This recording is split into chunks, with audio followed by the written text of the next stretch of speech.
Hey, everybody. Paul Craig Roberts is back with us again to do a follow-up on a recent interview we did and a recent post that he made on a site about his position on Israel and what's going on after the attack. Now, Paul, you've told me you're rethinking your original position on what's going on after the Hamas attack on Israel and Israel's response. What is the rethinking? What does it involve? Well, Larry, originally I assumed that the Hamas attack, whether or not it was provoked or permitted by the Israelis, um, would provide Netanyahu with the excuse to end the Palestinian problem by occupying what little remains of Palestine. There are a few little scattered, hardly connected settlements in the West Bank and there's Gaza. So whether, as I said, whether Israel provoked this or permitted it or was involved in any way, I said that I thought the world had permitted Israel to massacre Palestinians and steal Palestinian land ever since 1947, and that they would continue to. And so that Hamas had simply committed suicide for Palestine. So that was my original view of it. And it doesn't mean I was happy about it in any way, but that's just what I thought would be the result. But now I've read some things in the Russian press and seen other things, and I'm unsure that this time the world is going to turn a blind eye. I'm unsure of this because of following reasons. So these reasons are among the reasons I'm unsure. The Russians or the Russian military intelligence journals, they've said, we're on the wrong side. Israel doesn't support us. They support the Nazis in Ukraine. Why are we aligned with Israel? We should be aligned with Palestine. Well, this is a big change. It shifts the position of Russia. Well, this affects, of course, the Middle East, which are, kind of hoping Russia will keep us from starting more wars there, like they did in Syria. Well, then I see reports of the Saudis and Iranians are getting buddy-buddy or less at each other's throats. I see reports that the Iranians have developed high explosive, very accurate missiles with long ranges. I see reports that Hezbollah is a militia in southern Lebanon. Most people don't even know about it. Twice Israel invaded southern Lebanon. They want the water resources there, and they were driven out by Hezbollah. And I think the last one was some years ago, and now Israel doesn't dare go in there. So I read that they now have 100,000 missiles capable of hitting Israel. I see the Turks taking a hostile role toward Israel. John Hilma in Moscow, a longtime American there who reports from there, and he says the Russians and the Turks were discussing a possible naval caravan of Turkish ships carrying aid to the Palestinians, escorted by Russian military vessels. I don't think Putin will do this, but it shows that a lot more tension and opposition to what Israel has announced it's going to do to Gaza and the Palestinians. It's going to destroy them. So we see this kind of opposition for the first time, and it's like a unity coming together. And all these forces together are just too much for Israel. And so we have the prospect of the Israeli army marching into Gaza and Hezbollah marching into Israel. And what do they do at that point? And then I think the Syrians won't do anything until they see it's going bad for Israel. If it is, then they'll come. And I think Iran will just stay back there supplying the weapons, and like we do for the Ukrainians. And so now I'm concerned that this thing could blow up in a big way, and it could be far more dangerous than I've thought the Russian-Ukrainian thing would turn out to be. Will the U.S. be drawn into it? I mean, they already have. We already are, aren't we? I mean, you never know. With the media, you never know, because they're so totally unreliable. But my understanding is we now have two U.S. carrier groups there, and the 101st Airborne Division in Jordan. That we've sent it there, or it's on its way. What I've seen is that it's now in Jordan. Of course, that's borders Palestine. So that is also very disturbing, because what it shows is the Biden regime, instead of calling up Israel and say, look, we don't want this to go any further. We agree with you. It's terrible what Hamas did, but we don't want this to go any further, because the situation could explode, and then the whole Middle East, and we could be drawn into a major war. And it's not worth it. A major war might even destroy Israel to take revenge on Hamas. So it's time that you work out an acceptable existence for the Palestinians. And that's the only way this can be ended. Well, of course, Netanyahu wants to end it by ending Palestine. Yeah.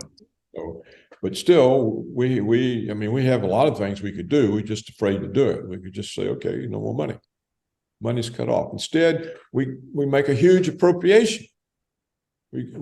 Here's a whole bunch of money to fight your war, and here's 2 aircraft carriers and their planes to protect you, and the 101st Airborne Division to protect you. Well, that doesn't discourage Israel from going and starting a big mess, see?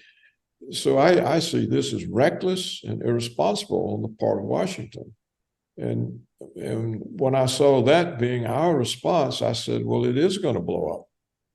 So you don't think the threat of U.S. carriers off the coast and a division of airborne and all that in Jordan, that's not enough to deter the Arab nations from coming in and supporting physically with weapons and forces, supporting Hezbollah and Hamas and the Palestinians? You don't think the U.S. coming in is enough of a threat to stop that? Well, see, I don't know, but I wouldn't take the risk. I just see the last time Hezbollah defeated the Israeli army, it was years ago. Israel's been afraid to go back. Well, in those years, that army is large now. And not only that, it's armed with modern, high precision, high explosive weapons. I mean, it's got every kind of weapon. An Israeli tank is nothing. They can take them out just easy. Just poof, they're gone. And those missiles, they can destroy Israeli cities. Israel's not a big place. It's not like there's a huge landmass that can absorb blows everywhere. I mean, it's a tiny, compact place. And well, according to reports, if they're accurate, Hezbollah now has sophisticated longer-range missiles supplied by Iran that could reach all the major cities in Israel, including Tel Aviv. Right. Yeah, and the amount of them that they or reported to have. Again, the media, we can't trust the media, but the reported amount is 100,000. Well, if Hamas caused chaos with 5,000. Yeah, I mean, so the Iron Dome would be overwhelmed. Israel would be essentially wiped out, I think. So the longer range missiles, more powerful missiles, supposedly are limited in numbers. The shorter range missiles that do more mischief than anything are the ones that are in the thousands. So I don't know. I don't know. It said they had a range of 500 to 700 kilometers. That's quite a distance. And, the other thing, Larry, it's very easy for the Israelis to underestimate the Arabs because they've never done anything. Yeah. But the thing about Hamas, it really exists because of the animosity toward Israel. I mean, those fighters, and I'm told now their army is 100,000 or 200,000, and they have other people that they could call up. But I'm told that they have 100,000 hardened troops. Well, we don't. How do we know that just because it's the U.S. Airborne Division? I mean, what are they? We don't know if they're a match for Hamas. The Israeli army wasn't, and that was years ago. That's Hezbollah, not Hamas. That's Hezbollah. That's Hezbollah, not Hamas. I mean, yeah. I'm sorry. I didn't mean Hamas. The Hezbollah is the militia in southern Lebanon. Right. Yeah, and see, I'm used to the old PLO instead of Hamas. But anyhow,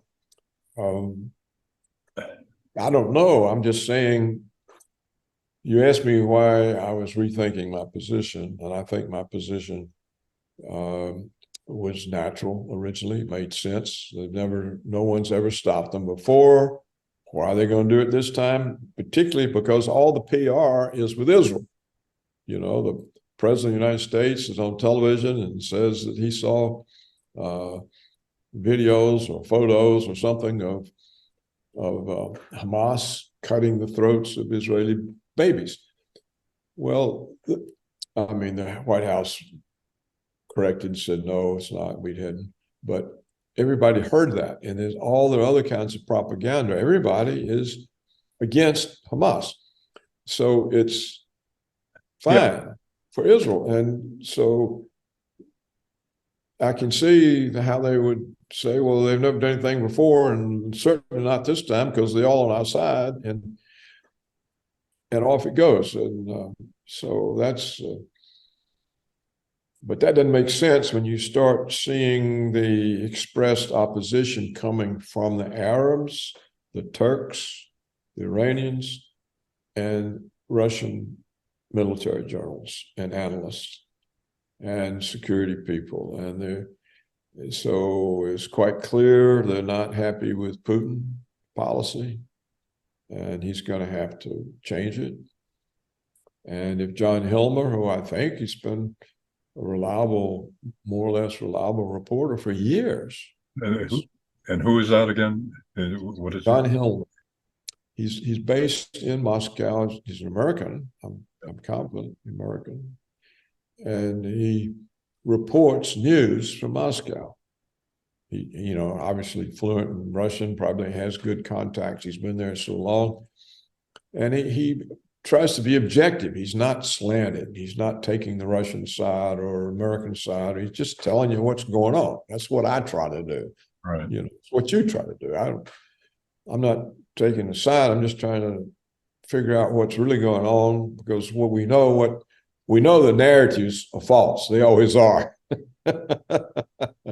So Hellman is saying what?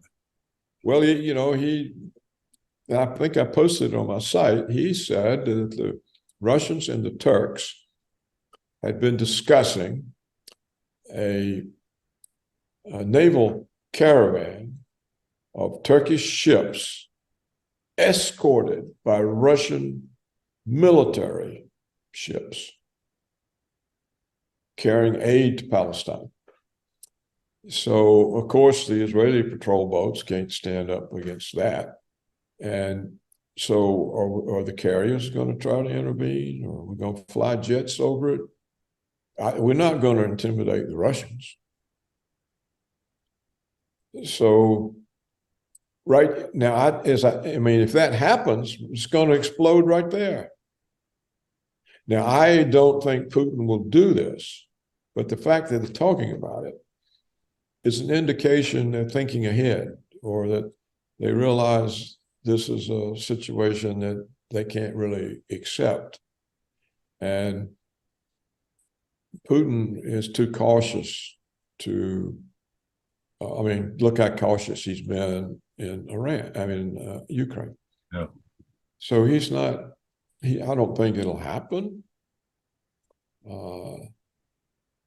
But we don't know. We just don't know. We don't know whether, the neoconservatives are running our policy, and they're all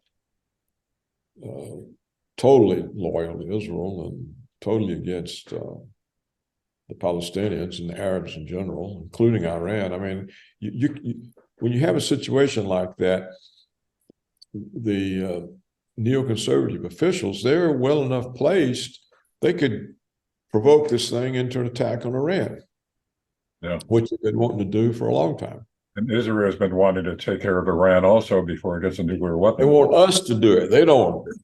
Right. They want us to do it. Israel ain't going to do it. So these are just the potentialities of how it could easily blow up. And I think it can blow up more easily than the increasing provocations that we make in Ukraine, which eventually will provoke the Russians to have to do something. But what's going on now is mindless, with this Hamas Israel thing, and our response was so irresponsible. I mean, just saying, go ahead, here we are to protect you. And that's going to infuriate the Arabs and the Russians. Their position is now strong in the Arab world. And so Putin is going to be under pressure. Am I going to lose them if I don't find some way to help?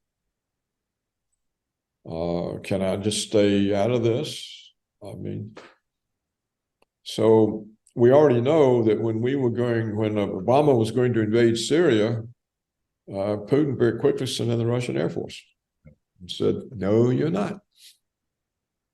And he helped Assad destroy the mercenaries the CIA had organized and sent there to overthrow Syria. So, to overthrow the Assad government in Syria. So, and the Russians have that naval base in Syria. And of course, now they're committed.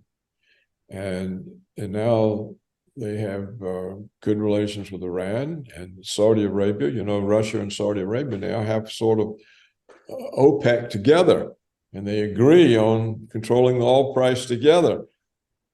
So what can we do for Saudis now? Nothing.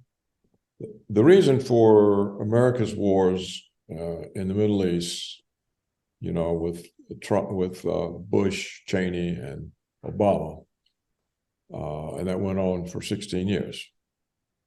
The reason for that was the neoconservatives wanted to destroy the countries, Iraq, Syria, Iran, that were funding Hezbollah and arming them. That was the reason for the wars.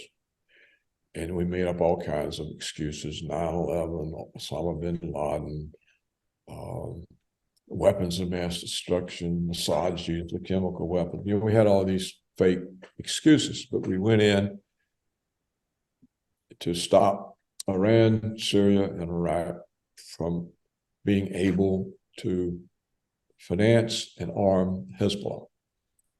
Because Israel's desperate for that water. I mean, I don't know what's going to happen to them because the farming is in trouble, the land's in trouble. They're desperate for the water, and they can't get it. They can't defeat Hezbollah.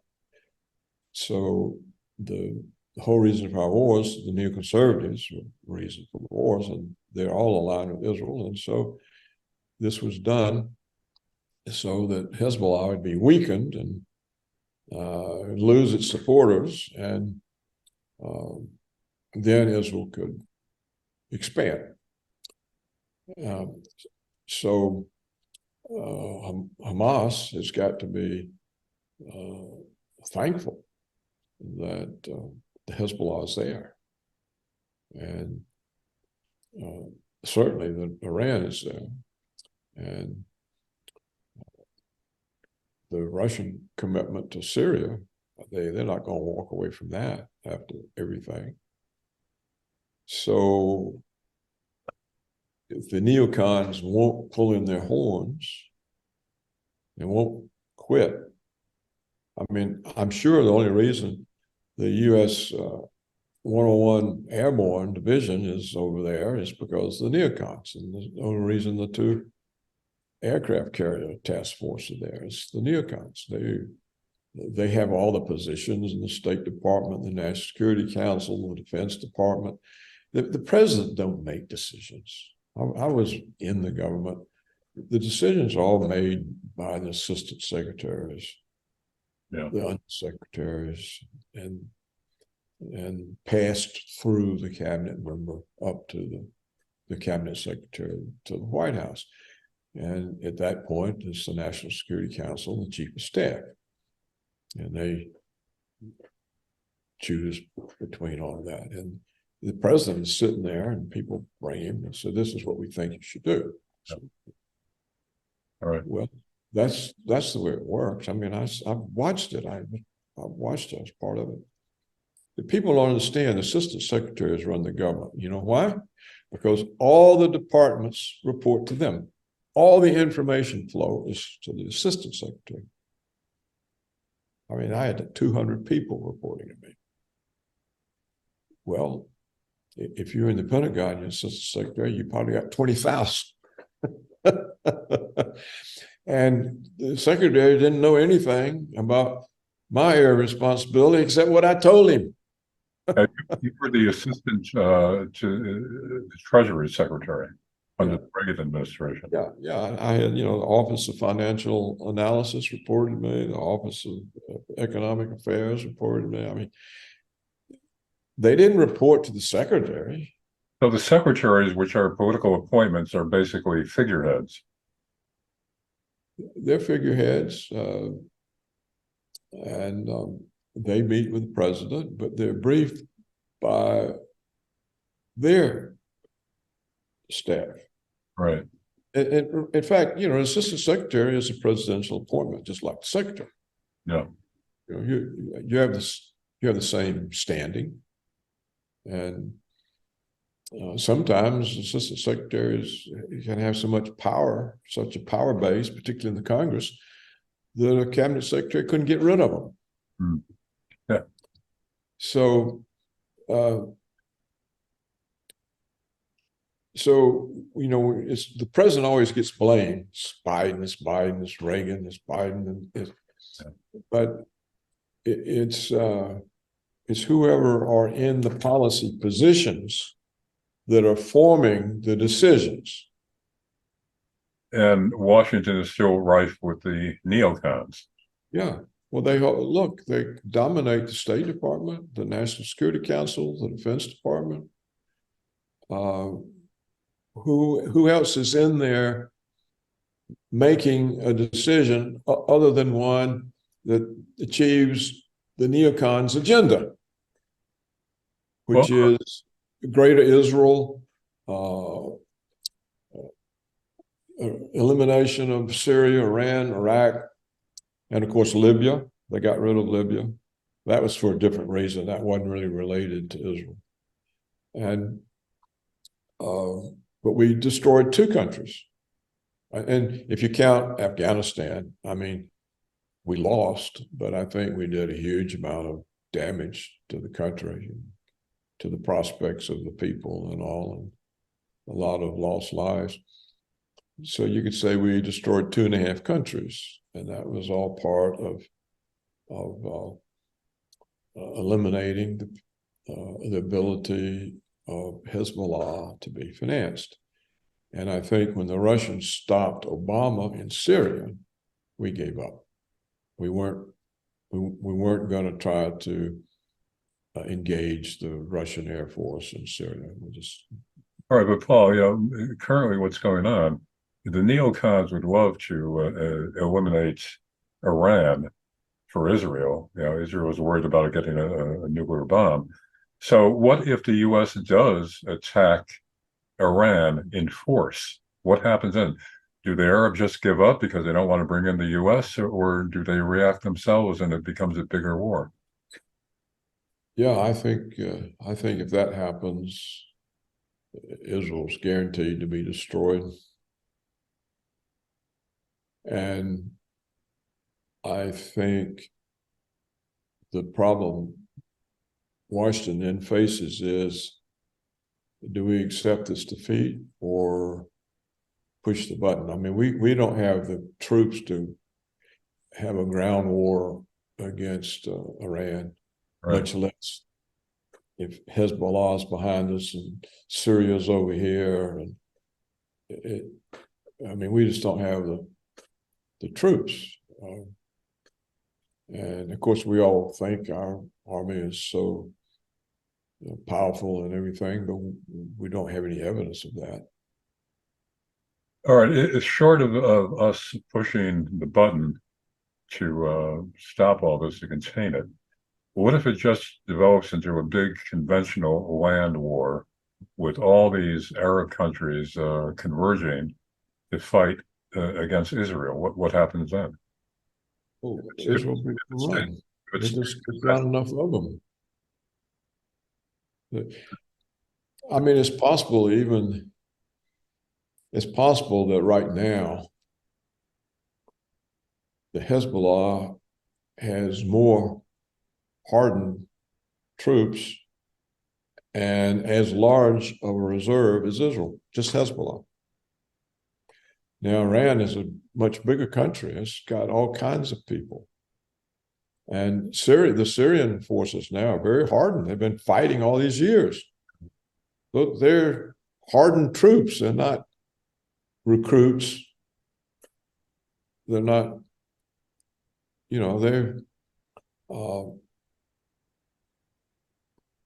it just doesn't seem like there's anything we could do about it.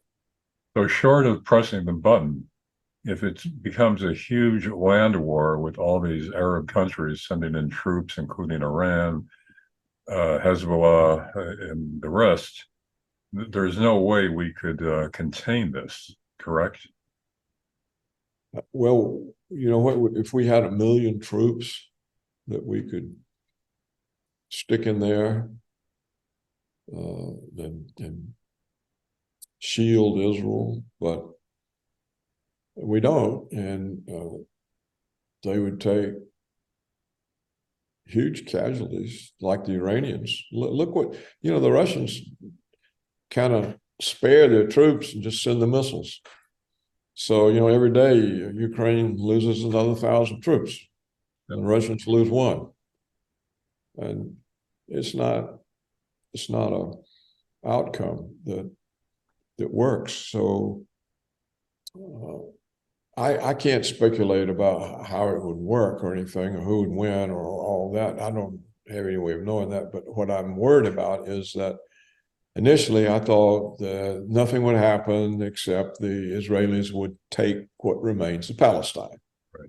And the rest of them would be evicted into refugee camps, probably in Jordan, or maybe in Lebanon, or whoever would take them, or they would end up more refugees into Europe, and then Israel would have all of Palestine. There'd be no more Palestinian problem, and Netanyahu would be a hero, and all his legal and political problems would be over because they're not going to pursue him if he gives a situation where Palestine doesn't exist, only Israel is in the territory. So that was my view how it would come out until I started reading and seeing, and it looks to me like this time that part of the world may not accept Israel's eliminating what's left of Palestine. They've gotten away with it because they've done it piecemeal over 70 years. They take this a little bit, and everybody gets upset, and then it goes away, and they wait, and then they take another little bit, and everybody gets upset, and the UN passes resolutions against it, and we veto them. I mean, I think it's been like 100 or 120 UN resolutions against Israel. We veto every one of them. And so you can't do anything if it's vetoed, see? Yeah. So then they wait, and they take another little bit, and everybody gets upset, and they stop, and there's talk about peace and peace talks and peace agreements, and it all goes away. And then after a while, they take another little bit. Well, they've been doing this for 70 years. And I just assume that the little bits that are left, there's not much left. Yeah. They haven't taken, and now this Hamas attack, which is plays into Netanyahu's hands because, oh, look what they've done. They've slaughtered us, and they've taken prisoners, and they've got hostages, and they're barbarians, and they cut the throats of children, and the whole world says, that's right, that's right. And everybody, as far as I can tell, especially on the right-wing conservative side, they get Hamas, get Hamas. So it's wide open for Israel to finish off Palestine.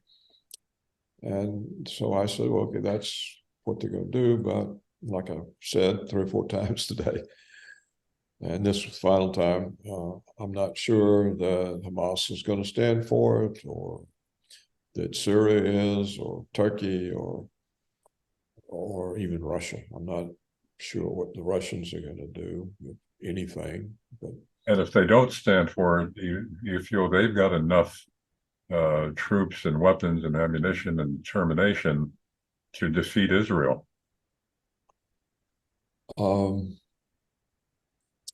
They won't need troops. You see, here's the thing.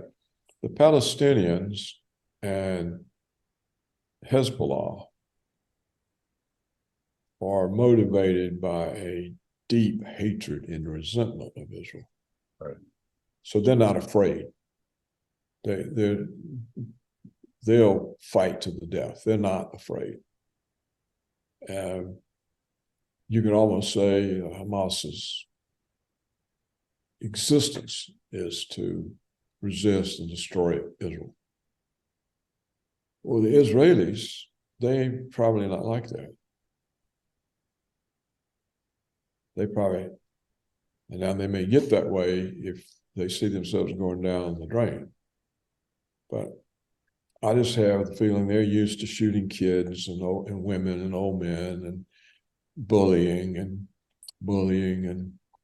they're not hardened combat troops because they ain't fought anybody. And when they tried to fight Hezbollah, they got their butts kicked. So it's not the same kind of fervor. You know, these Muslims, Hezbollah,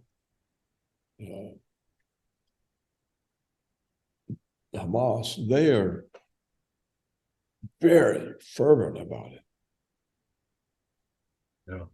They would have to be, because, you know, for Hamas to do that attack, they had to know it's going to bring hell and damnation down on Gaza. Right. And so either they got manipulated into it by Israeli agents posing as them, as Hamas people, they just said, well, now the coalition of forces are such that we have a chance. And I don't know, but the way the press talks about it is nonsensical. It's all to form a narrative that Hamas is evil and has to be got rid of. Yeah. Well, maybe all that's true. Maybe they're evil, but it still doesn't tell you what's going on or what the risks are. And that's what I'm trying to address. You know, what is really going on? What are the risks? I was wrong initially in dismissing the risks. I was wrong saying Israel always got away with it to get away with it again. Nobody's going to do anything. Well, it doesn't look like that's the case, or it might not be the case. I don't know yet, but I've seen enough that it looks like that might not be the case. This might be a very dangerous situation, far more dangerous than anybody realizes. And it's been made more dangerous by the American response. You know, stepping in to stop it before all this could happen, we sent aircraft carriers in the airborne division. I mean, it's. You know, this may seem, you know, this brings to mind revelations, biblical predictions of Armageddon. I mean, people say that that's way out, but I mean, it seems to be aligning with what the Bible has been predicting. I know it does. It looks like the story about Armageddon. It looks like it's what's brewing. It's really amazing how these ancient predictions or alleged predictions. I mean, I don't know how much that story is spun by people and how much it's actually there, but that's what it looks like. You're right. It looks like end times. It looks like end times. And if the neoconservatives get us so committed that we can't accept defeat, the big bombs will go off. We're not. The neocons are there. They're insane, in my view. And so if this does blow up and nobody is intimidated by the 101st Airborne Division and the two carriers, and look, those carriers are sitting ducks. It only takes one Iranian missile to knock out a carrier. Yeah, apparently these hypersonic missiles are a real threat to our carriers that were considered. We haven't understood that the carriers today are outmoded like horse cavalry. Or like the battleships. The battleships, yeah. World War I. They're just too vulnerable to these missiles. The missiles are the conventional missiles. They're such high explosives. And there's no defense against them. There's no defense. They're just too quick, and they can change randomly the trajectory, and it's just not. So, you know, we think, okay, look at all that might. Well, it intimidates people without any modern weapons, but it doesn't intimidate the Chinese or Iran. I mean, if we sent the fleets into the Persian Gulf and tried to do something, they wouldn't have a chance. It's not realistic, and that's what bothers me. So I think what we're relying on is a show of force. So nobody interferes with Israel, and I don't know if that show of force is going to work. I just have the feeling it's not. And that it was another miscalculation, and it's going to worsen the result and have us in the middle of it where we can't accept defeat. And I mean, just imagine the yelling and screaming if some of our airborne troops get killed. Or a carrier sunk. Or a carrier gets blown up. I mean, just imagine the yelling and screaming. The country will go insane. I mean, they're already insane. You know, in England, they're trying to arrest people for waving Palestinian flags. Yeah. Well, they've let all the Arabs in, England. I mean, the country's overrun with immigrant invaders. Well, whose flag do you think they're going to wave, you know? And so, anyhow, I think I was wrong originally that there are no risks to Israel. I think the risks are there, and they're a risk for us, and they're a risk for the whole world, and it's being very badly handled by Washington, extremely badly handled by Washington. We should be sending emissaries, talking to the Arabs, saying we're going to stop Israel, we're not going to permit this. Not because we're on Hamas' side, of course we're not, but because we don't want to risk this thing blowing up in a way that everybody is wiped out, you know. It's not a risk we should accept. I think the prospect of Israel, of this working out for Israel like they thought, and I thought it would, isn't there any longer. I don't. Or at least It may work out, but it's not a certain thing by any means. And so that's my position. I'm concerned that it's spiraling away into a end time scenario, just like you said in Revelation. where all the armies of the world get involved. And, by the way, as a side point here, Armageddon, that's actually a takeoff on an actual real place in Israel that existed now, Megiddon, which is in northern Israel near the border with Syria. Well, there would be the Arab armies. Yeah. See what happens to Israel's northern border. I guess it's northern. Yeah, when they're down in Gaza. Yeah.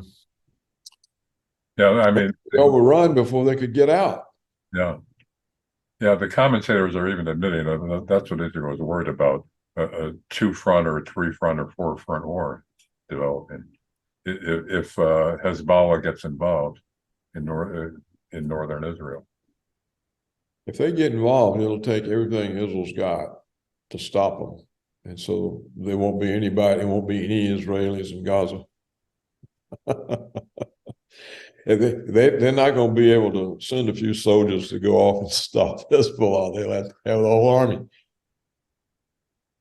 I mean, not. It's I laugh because it's frightening. I'm whistling past the graveyard. Gallows humor, yeah. Yeah, whistle past the graveyard. It's not. I was looking forward to a quiet few years before I passed the scene. Now, boom. Well, that's not how it develops and how it's not. Yeah, I think. Yeah, but it's a possibility, an increasing possibility. Yeah, I think this. And when it happens, it's out of control. Yeah. If this gets out of control, you can't get it back. I mean, how would you get it back? You can't. It's just, and that's what makes it so dangerous. That's why and I didn't realize that. And I don't think Netanyahu realized it. Well, we'll soon see if that possibility becomes a reality, and maybe we'll be able to talk about this again. Maybe. Yeah, I'm not predicting, but I'm saying I was wrong not to sense this possibility that things were different this time.